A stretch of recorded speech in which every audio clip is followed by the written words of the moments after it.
কালকে বৈকালে বাড়িতে থাকবি, গ্রামের লোকজন ডাকছি, সালিশ হইব। শোনো বড় ভাই, তোমার আমি আগে বলে দিই, সালিশের মধ্যে লোকজন থাকবে, তুমি কিন্তু কোনো রকম ঠেলাঠেলি করতে পারবে না। কিসের ঠেলাঠেলি? শোনো, জমি জমা বাড়িঘর যেদিক দিয়ে তুমি দিবে আমি সেদিক দিয়ে নেব, আমি কোনো প্রতিবাদ করব না, কিন্তু বউর ভাগ নিয়ে যদি কোনো উল্টাপাল্টা করো তাহলে পরে কিন্তু আমি মানবো না, কয়ে দিচ্ছি। বউয়ের ভাগ নিয়ে আমি তো নিশ্চিত আছি।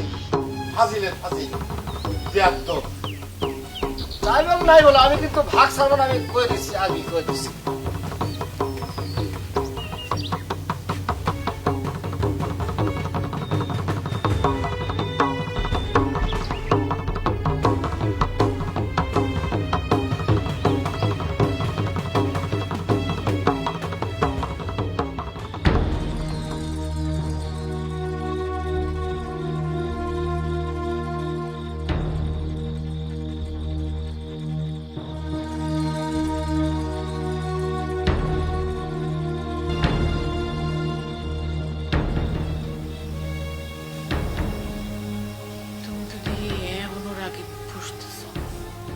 তুমি এখান থেকে যাও, তুমি আমার চোখের সামনে আসবে না, যাও। আমি আবার কি করলাম?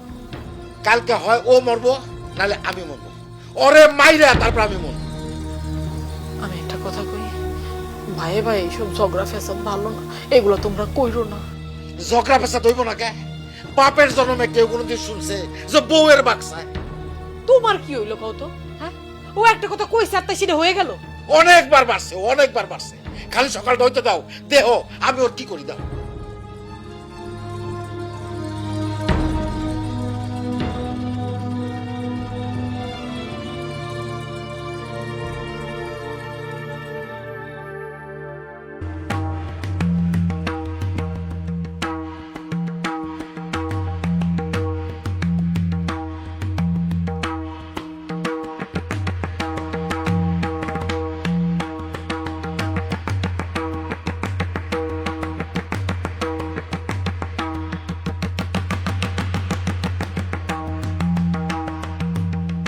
মোটামুটি সবাই এসে পড়ছে। হাসেম, বলো তোমার আরজি বলো। আমি ওর মুখ দেখতে চাই না। বাবার রাইখে যাওয়া জমি জমা সহায় সম্পত্তি ঘর বাড়ি যা আছে সমান ভাগে ভাগ করে দেন, আমি বাড়ির মধ্যে দিয়ে বেড়া দিব। না, এটা করলে হইব না, এটা করলে হইব না। জমি জমা বাড়ি ঘর যেদিক দিয়ে আমার অসুবিধা নেই, আমি ওটাই বুঝে নেব। কিন্তু আমি আমি আবারও কইতাছি, কিন্তু বড় ভাই তোমার বউর ভাগ আমি চাই চাই।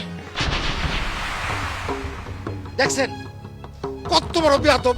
বেদবের কি আছে? বেদবের কি আছে? দরকার পড়লে তোমার বউর ভাগ আমি জোর করে নেব। এই কি কইলি তুই? তোরে আজকে আমি কুপায় মেরেই ফেলাবো। দাও দাও দাও, দাও। শোনো শোনো, ওরে মাইরো না, ও পাগল মানুষ, ওর বুদ্ধি শুদ্ধি নাই, মাইরো না ওরে। তুই বউয়ের ভাগ চাস না? খাড়া খাড়া তোরে দিতেছি বউয়ের ভাগ। এই তোমরা সবাই মিলে জুতা পিটা করো তো, জুতা পিটা করো। কাকা কাকা থামেন, ওরে মাইরেন না কাকা। আমার মাইরা ফালাই দিল, আমার বাবার সব সম্পত্তি বাড়ি ঘর যা দেশ এগুলো আমি চাই না, কিন্তু আমি আমার ভাবির ভাগ চাই চাই। হাবিব চুপ করো তুমি। আবির তুই থামবি। তুই যদি বেশি বাড়াবাড়ি করিস তাহলে কিন্তু আমার হাত উঠবো, আর আমার হাত যদি একবার তোর গায়ে ওঠে তাহলে কিন্তু এই হাত আর থামবো না। মাইরা তোর আমি মানে তারপর আমি এক কথা কব। ছোটবেলা আমার মা মারা গেছে, আমার মায়ের আদর ভালোবাসা কি করে আমি নিজে কোনোতেই নাই, পাইও নাই। মা মারা যাওয়ার পরে আমার ভাই বিয়ে করে ভাবিনে নিয়ে আসে। আমার ভাবি আমার মায়ের মতো আদর যত্ন করে স্নেহ দিয়ে বড় করছে। সেই ভাবিরে ভাগ করে নিয়ে যেতে চায় আমার ভাই।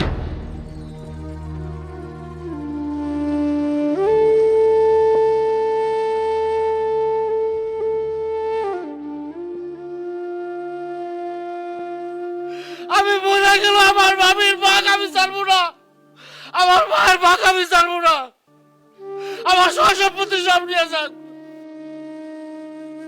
কিন্তু আমার মায়ের ভাগ আমার ভাবির ভাগ আমি ছাড়বো না। আমার ভাবির ভাগ আমার দিতে হইব, আমার ভাগ দিতে হইব। আমি জানতাম হাবিলের মনের মধ্যে খারাপ কিছু নাই। আমি আগে কইছিলাম আপনারা সবাই ওরে ভুল বুঝতেছেন।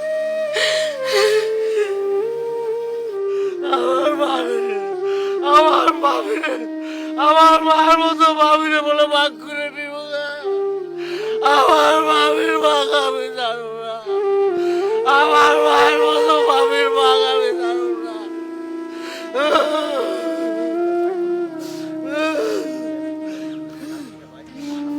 হাবিল, হাবিল, আমরা কেউই বুঝতে পারি নাই আসলে তোমার মাতৃতুল্য মায়ের মতো ভাবির কাছ থেকে স্নেহ মায়া মমতা পাওয়ার লেগেই তুমি এই পাগলামি করছো।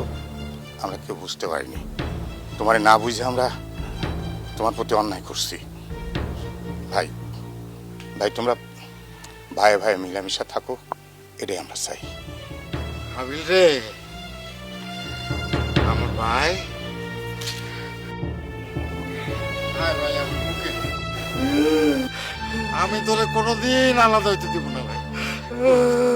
আমার আমার সব সম্পত্তি মালিক আমি সব তুমি। কিন্তু আমার মায়ের মতো ভাবিরে তুই আমার কাছ থেকে খাইবে। ভাই আর কইস না ভাই, আমি সহ্য করতে পারতেছি না ভাই। আমার বুকে ভাই।